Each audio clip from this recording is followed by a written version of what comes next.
छापे से लेकर कोर्ट तक कैसे पवन खेड़ा के सपोर्ट में वोटिंग डे से पहले प्रियंका गांधी और राहुल गांधी खुलकर बोल रहे हैं। दोस्तों, कैसे वोटिंग डे के दौरान पवन खेड़ा न केवल सामने आकर हेमंता को जबरदस्त तरीके से कोस रहे हैं, बल्कि सीधा कोर्ट का रुख भी कर चुके हैं। दोस्तों, आज 9 तारीख है। असम, केरलम और पुडुचेरी में आज सुबह से ही पोलिंग बूथ पर लोग कुछ इस तरह से अपने मताधिकार का इस्तेमाल करने के लिए पहुंचे हैं। लेकिन असम चुनाव में ठीक वोटिंग के 4-5 दिन पहले जिस तरह से पवन खेड़ा ने पहले दिल्ली में, उसके बाद गुवाहाटी में प्रेस कॉन्फ्रेंस की, और प्रेस कॉन्फ्रेंस का नतीजा ये हुआ कि उनके दिल्ली आवास में पहुंच गई हेमंता की पुलिस, यानी कि असम पुलिस। दोस्तों, आज वोटिंग डे के दिन भी इसी को लेकर जबरदस्त कशमकश जारी है। हालांकि ये मुद्दा चुनाव का मुद्दा बन पाएगा कि नहीं बन पाएगा, इस पर वोट मिलेगा नहीं मिलेगा, ये तो खैर आने वाला वक्त बताएगा। लेकिन जो बड़ा डेवलपमेंट इस मामले में हुआ है वो मैं आपको बताती हूँ। हुआ ये दोस्तों, कल मैंने आपको इस वीडियो के जरिए बताया है, पवन खेड़ा जिनके लिए कहा जा रहा था कि वो यहाँ भाग गए वहां भाग गए, मिल नहीं रहे हैं, दरअसल उन्होंने एक अज्ञात जगह से अपना वीडियो शेयर किया कल, ये कहते हुए कि क्योंकि उन्होंने सच बोला, जिसके जवाब में हेमंता ने अपनी पुलिस उनके पीछे लगा दी है, वो जो चाहे कर सकते हैं, वो जेल जाने से नहीं डरते। और उसके बाद पवन खेड़ा ने कुछ और खुलासे करने शुरू कर दिए हेमंता के परिवार को लेकर। हालत ये हो गई दोस्तों कि हेमंता को ये वीडियो बिल्कुल रास नहीं आई, और ठीक चुनाव से पहले उन्होंने बाकायदा, आप कह सकते हैं आज वोटिंग है और वोटिंग के एक रात पहले पवन खेड़ा की आलोचना करते हुए कांग्रेस को लपेटे में लिया और कहा, आज कांग्रेस नेता इतने हताश हैं कि वे अपने ही कार्यों से पवन खेड़ा को जेल की ओर धकेल रहे हैं। एक बार फिर उनके माध्यम से उन्होंने पूरी तरह से मनगढ़ंत दस्तावेजों का एक और जत्था जारी किया है, जिसका खुलासा हमारी टीम पहले ही कर चुकी है। यह अब राजनीति नहीं, ये सरासर धोखा है। कांग्रेस तंत्र ने जिम्मेदारी की भावना पूरी तरह से खो दी है। कुछ ही घंटों में असम की जनता इसका करारा जवाब देगी और कांग्रेस नेतृत्व को इस धोखे की कीमत चुकानी पड़ेगी। हेमंता इसको धोखा बोल रहे हैं, और जिस कांग्रेस नेतृत्व पर उंगली उठा रहे हैं वो कांग्रेस नेतृत्व पवन खेड़ा के साथ पूरी मजबूती के साथ खड़ा हुआ दिखाई दे रहा है। पवन खेड़ा ने जब वीडियो शेयर किया दोस्तों, उसके बाद प्रियंका गांधी ने भी उनका सपोर्ट कर दिया है। प्रियंका गांधी ने पवन खेड़ा के पीछे जिस तरह से असम की पुलिस उनको ढूंढ रही है, उसकी आलोचना की और कहा, भाजपा द्वारा कांग्रेस नेता पवन खेड़ा पर किया गया बेशर्म हमला केवल उनके अहंकार और अपराध बोध को दर्शाता है। कांग्रेस का हर व्यक्ति, बल्कि संविधान में विश्वास रखने वाला, ये समझने वाला हर भारतीय के सवाल उठाना और सत्ता को चुनौती देना एक मजबूत लोकतंत्र का आधार है। पवन खेड़ा के साथ खड़ा है क्योंकि उनके घर को लूटा जा रहा है और एक ऐसे मुख्यमंत्री द्वारा उन्हें निशाना बनाया जा रहा है जिसने शासन करने का अपना नैतिक अधिकार खो दिया है। प्रियंका कह रही है कि हेमंता ने शासन करने का नैतिक अधिकार खो दिया है। वहीं आज सुबह वोटिंग से पहले राहुल गांधी ने बकायदा एक वीडियो शेयर किया है। इस वीडियो में वो केरलम, पुडुचेरी और खास तौर पर असम के लोगों के लिए उन्होंने अलग से वीडियो शेयर किया है। उसमें असम के लोगों को न केवल बढ़ चढ़ कर वोट करके सत्ता पलटने के लिए कह रहे हैं, बल्कि ये भी कह रहे हैं कि फिर से दोहरा रहे हैं कि हेमंता जो हैं वो देश के सबसे करप्ट, सबसे ज्यादा भ्रष्टाचारी सीएम हैं।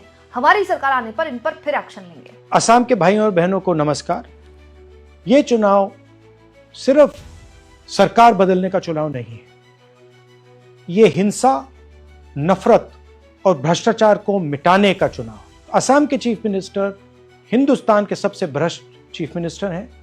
उन्होंने भ्रष्टाचार की सारी सीमाएं तोड़ दी। ये बात पूरी असम जानता है। असम का बच्चा बच्चा इस बात को गहराई से समझता है। दोस्तों, राहुल गांधी ये बात पहली बार नहीं बोल रहे हैं। वो जितनी बार असम आए, उन्होंने जो भी रोड शोज किए, रैली की, बार बार उन्होंने ये बात बोली है कि इस देश का सबसे करप्ट सीएम अगर कोई है तो वो हेमंता है। उनकी सरकार आएगी तो वो उनको जेल में डालेंगे। उनकी सरकार, जब हेमंता की सरकार अगर चली गई तो ये हाथ जोड़कर वापस कांग्रेस में आएंगे, क्योंकि हेमंता पहले कांग्रेसी थे।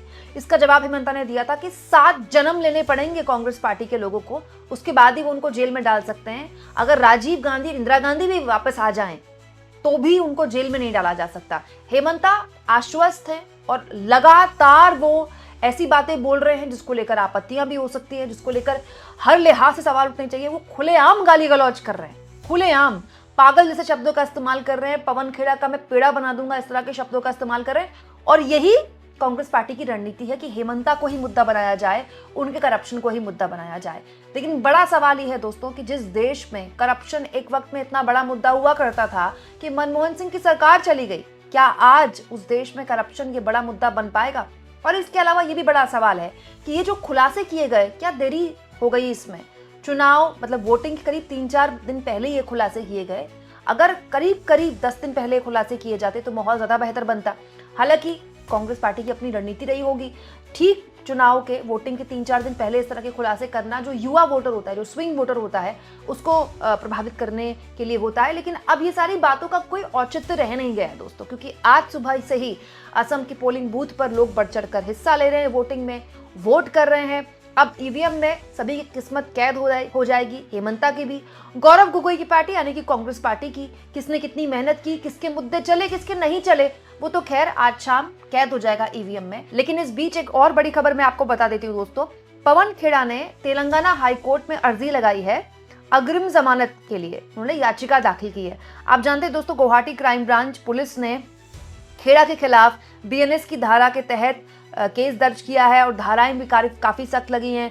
175, इसके अलावा 35, 318 और हेमंता सहित उनकी पत्नी पर पवन खेड़ा ने आरोप लगाए थे। तब से उनकी जो असम पुलिस है उनको ढूंढ रही है। लेकिन उससे पहले अग्रिम जमानत की याचिका लेकर पवन खेड़ा पहुंचे तेलंगाना हाई कोर्ट और उन्होंने कहा है कि गिरफ्तारी की स्थिति में उन्हें जमानत दी जाए। दोस्तों यहाँ पर मैं बता दूं, ये याचिका 7 अप्रैल को दायर की गई है, यानी कि परसों, मतलब परसों जब पवन खेड़ा के घर में असम पुलिस पहुंची थी तो ही तुरंत याचिका दाखिल कर दी गई थी और कल पवन खेड़ा ने बकायदा वीडियो शेयर किया है। अब इस याचिका में तेलंगाना हाईकोर्ट में जो दाखिल किया पवन खेड़ा ने अग्रिम जमानत की, उस पर 9 अप्रैल को सुनवाई होगी, यानी कि आज। और दोस्तों खेड़ा ने अपनी इस याचिका में गुवाहाटी क्राइम ब्रांच पुलिस को और डीसीपी और तेलंगाना सरकार को प्रतिवादी बनाया है। अब देखना होगा कोर्ट क्या इन सभी पक्षों को बुलाती है, इनको सुना जाता है। पवन खेड़ा के वकील ने कहा है कि हमने अग्रिम जमानत याचिका इसलिए डाली क्योंकि एफआईआर की कॉपी अपलोड नहीं की गई है। खैर अब जो भी हो दोस्तों, अभी तो कानूनी पूरा पक्ष है, कानून की तरह से चलेगा। लेकिन अब असम पर पूरे देश की निगाहें हैं, साथ में निगाहें केरलम और पुडुचेरी को लेकर भी होंगी। वहां से भी जो अपडेट आएंगी वो लगातार मैं आपके सामने रखती रहूंगी। लेकिन असम दोस्तों इकलौता इन 5 राज्यों में राज्य है जहां पर सीधी फाइट थी कांग्रेस वर्सेस बीजेपी की। और परिसीमन ने, एक्चुअली बहुत से लोग समझते होंगे कि असम में पवन खेड़ा बहुत बड़ा मुद्दा है या हेमंता का भ्रष्टाचार बहुत बड़ा मुद्दा है, जो आरोप कांग्रेस पार्टी या फिर हेमंता पर कांग्रेस पार्टी के करप्शन के आरोप बहुत बड़ा मुद्दा है। लेकिन एक्चुअली में असम में जो सबसे बड़ा मुद्दा बनकर उभरा है चुनाव में, वो है परिसीमन, यानी कि डिलिमिटेशन। उस डिलिमिटेशन ने बहुत सी सीटों का पूरा समीकरण बिगाड़ दिया है और ये जो चुनाव है ये बहुत हद तक उस परिसीमन के इर्द गिर्द भी लड़ा जाएगा। ये कह ले कि बहुत हद तक उसने रोल भी प्ले किया है इस चुनाव में। आप इस मुद्दे को किस तरह से लेते हैं दोस्तों, कमेंट बॉक्स में जरूर लिखें और जितना हो सके चैनल को शेयर भी करें, सब्सक्राइब भी करें। और मेरी आप लोगों से बार बार गुजारिश होती है दोस्तों, सोशल मीडिया का इस्तेमाल करें। ये सोशल मीडिया ही है, यूट्यूब सोशल मीडिया का ही माध्यम तो है जिसमें मैं आपसे बात कर रही हूँ। तो आप भी, अगर आपको कोई भी वीडियो मेरी पसंद आए तो आप अपने सोशल मीडिया के जरिए इस वीडियो के लिंक को उसके जरिए आगे बढ़ा सकते हैं, अपने व्हाट्सएप ग्रुप्स में बढ़ा सकते हैं, अपने दूसरे सोशल मीडिया प्लेटफॉर्म्स में बढ़ा सकते हैं। इसके जरिए चैनल नए लोगों तक पहुंचेगा, नए लोगों को पता चलेगा कोई चैनल इस तरह का काम भी कर रहा है। दोस्तों इसके अलावा आर्थिक तौर पर भी चैनल के हाथ मजबूत कर सकते हैं आप हमारे थैंक्स ऑप्शन के जरिए, हमारी मेंबरशिप ड्राइव के जरिए, क्योंकि आप जानते हैं कि मैं पूरी तरह से केवल और केवल आपके व्यूअरशिप पर ही डिपेंडेंट हूँ। मैं कहीं से भी, मेरे चैनल में कहीं से भी किसी तरह का 1 पैसे का कहीं का इंडोर्समेंट नहीं आता है।